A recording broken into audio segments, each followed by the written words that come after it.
Isinailalim na sa validation ng Quezon City Police District ang mga kilalang personalidad na umano'y kliyente sa droga ng naarestong aktres na si Krista Miller. Ito ang balita ni Grace Cassie. Hindi na itinanggi ng aktres na si Krista Miller ang pagkakasangkot sa operasyon ng ilegal na droga matapos maaresto sa bypass operations ng Quezon City Police District. Sa katunayan, nagbigay pa ito ng pangalan ng iba pang mga artista at modelong umano'y parokyano niya sa droga. Kukumpirmahin naman ng QCPD kung totoong involved sa ilegal na droga ang mga celebrityng pinangalanan ni Miller. Miller has been one of the celebrities that our unit is monitoring.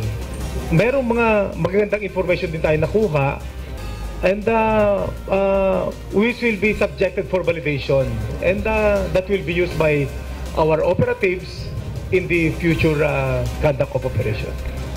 Si Miller ay nahuli noong September 30 sa Valenzuela City kasama ang isang nagngangalang Aaron Medina matapos ituro ng mga modelong sina Lia Bolia at Jeremy Padulina at 3 iba pa na umano'y supplier nila ng shabu. Totoo daw na doon kayo kumukuha ng drugs sa kanya? Isang beses lang. Ha? Isang beses. Isa lang? Isang beses lang po. Ha? Ito yung sinasabi natin na hindi man kailangan nasa listahan ka para ikaw ay be subjected to the police operation. Inaalam na ngayon ng PNP kung konektado si Miller sa malaking sindikato ng droga. Si Miller ay minsan ang naugnay sa convicted drug lord na si Ricardo Camata nang makuna ng CCTV camera sa isang ospital ang pagbisita niya dito noong 2014. Sinampahan na ng kaso si Miller at ang mga kasama nito at kasalukuyang nakakulong sa Camp Karingal. Nanawagan ng Quezon City Police District sa mga kilalang personalidad na involved sa droga na sumuko na lamang kaysa mahuli sa mga bypass operation na isasagawa ng PNP. Kasunod ng pagkakaaresto sa dating sexy star na si Sabrina M., isa pang model actress ang nadakip sa isang drug buy-bust operation. Ayon sa mga pulis, si Krista Miller mismo ang nag-abot ng shabu sa nagkunwaring buyer. Taong 2014, nung nadawit ang pangalan ni Miller sa questionable di manong paglabas sa bilibid ng isang convicted drug lord. Live mula sa Quezon City, may report si Marisol Abduraman. Marisol? Jess, pero nilinaw ng Quezon City Police District na ang impormasyon about kay Krista Miller ay hindi nanggaling doon kay Sabrina M. Although we understand na nagbigay na rin ng listahan noon si Sabrina M. ng kanyang mga kasamahan sa showbiz na kung sino ang mga nagbebenta at sino ang kanyang mga binabagsakan ng mga drugs. Matagal-tagal na rin daw minamanmanan ng Quezon City Police itong si Krista Miller nung kauumpisa pa lamang daw ng kanilang maigting na kampanya kontra droga. Pasada alas 9 ng gabi nitong Biyernes, nang mahuli ng Quezon City Police ang aktres na si Krista Miller o Crystalline Engel sa tunay na buhay sa isang bypass operation sa Valenzuela City. Ayon sa QCPD, si Miller mismo ang nag-abot ng shabu na nagkakahalaga ng 3,000 pesos sa pulis na nagkunwaring buyer. Talagang gumagamit, and then yung pagbebenta niya is parang naghahanap siya ng ibang makakasama para pagbenta niya kasama na rin. So parang may nakikiride. So in essence, selling din essence, it's already selling. Tumangging magsalita si Miller ukol dito. Ano pong masasabi niyo sa allegation sa inyo? Totoo? Mas na-comment lang muna po. Hindi po ako kasamang babae. Real estate po ang binibenta ko, hindi ang sarili ko. Noong 2014, naging controversial si Miller nang makuhanan siya sa CCTV ng isang ospital nang bisitahin niya doon ang convicted drug lord na si Ricardo Camata. Halos 1 oras si Miller sa loob ng kwarto ni Camata bago siya lumabas. Sabi noon ni Miller, bumisita lang siya kay Camata dahil binebentahan niya ito ng condo unit. Lahat gagawin ko para malinis lang yung sarili ko. Malinis lang yung pangalan ko. Dahil kung meron man dito, ayaw ko nasasaktan. Nawawala na yung pamilya ko. Isang aspiring actress at model si Miller. Minsan na rin siyang naging cover ng isang men's magazine. Natunton si Miller matapos ituro ng 2 modelo na nauna nang naaresto noon din Biyernes sa Quezon City. Kinilala silang sina Lia Alelin Bolia at Jeremy Padulina. Tumanggi magsalita si Padulina, pero si Bolia umaming gumagamit at minsan nangaraw ng kabili ng shabu kay Miller. Totoong allegation sa inyo na nagbebenta kayo? Hindi po. So, paano ang association ninyo? Co-model ko po. Totoo daw na doon kayo kumuha ng drugs sa kanya? Isang beses lang. Isang beses. Kasamang naaresto ni Miller ang isang Aaron Medina.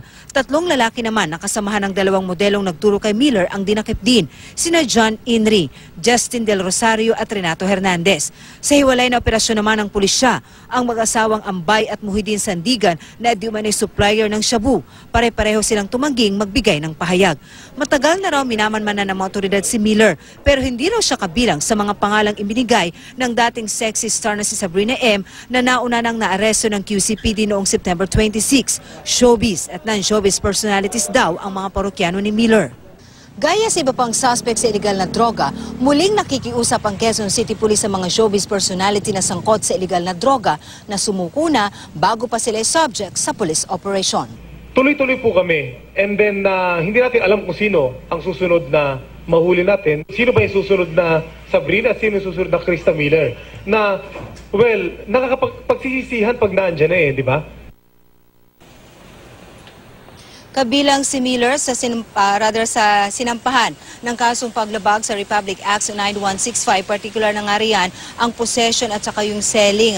Ito yung section 5 at 11. Alam naman natin ay non-bailable. Pero Ma'am Jess, yung yung dalawang model doon, isinampa lamang sa kanila ang possession at nananatili pa rin sila sa kustudiya ngayon ng QCPD hanggat hinihintay ang commitment order. Samantala, nagpositibo rin si Miller sa shabu na ginawang drug test sa kanya nito ring nakaraang weekend. Jessica. Marisol, hindi may tatanggi ng pulis na mukhang tinatrabaho talaga nila yung kanilang pinaghihinalaan na may connection sa droga. Kasi dito sa kaso ni Miller, meron pang nagkunwari na buyer, di ba? Kaya, kumbaga, caught red-handed itong si Miller. Ganon din si Sabrina M. Parang nakapag-set up ng camera. So hindi ito mga random na arrest, kundi talagang mukhang nakatanggap sila ng lead, trinabaho, nakapag-poste sila ng mga bait at ayun, nahuli. Okay. Tama ka dyan, Ma'am Jess, kasi kung matatandaan natin, mismong si President Duterte nagsabing meron din siyang listahan ng mga celebrity at sinabi rin ito sa press ko ni General Bato de la Rosa na meron daw siyang nasa 50 na listahan ng mga showbiz personality na nagkaroon pa nga ng usap-usapan before kung ipapublic ba ito o hindi, at nagkaroon in fact ng pakiusap dito ang Actors Guild na wag sanang isa publiko.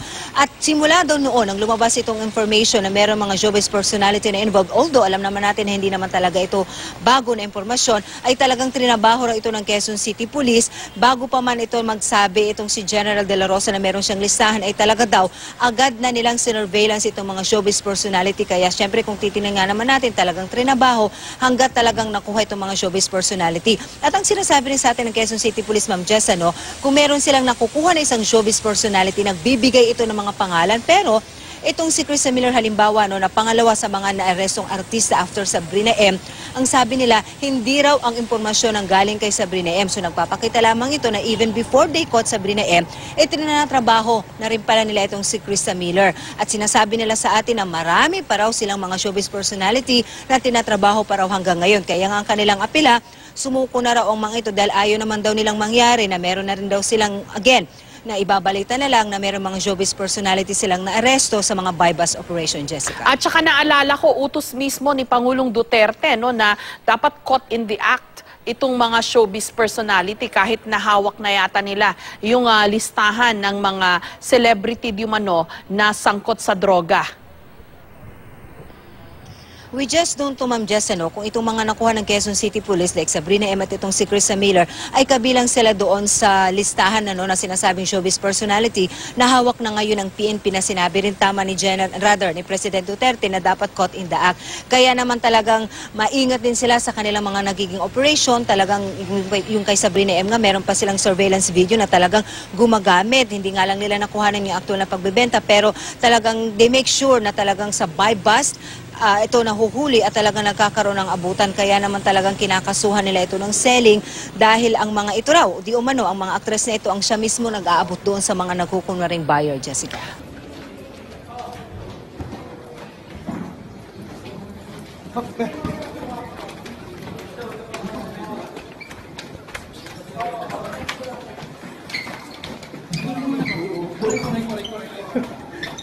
Saglit lang po! Okay.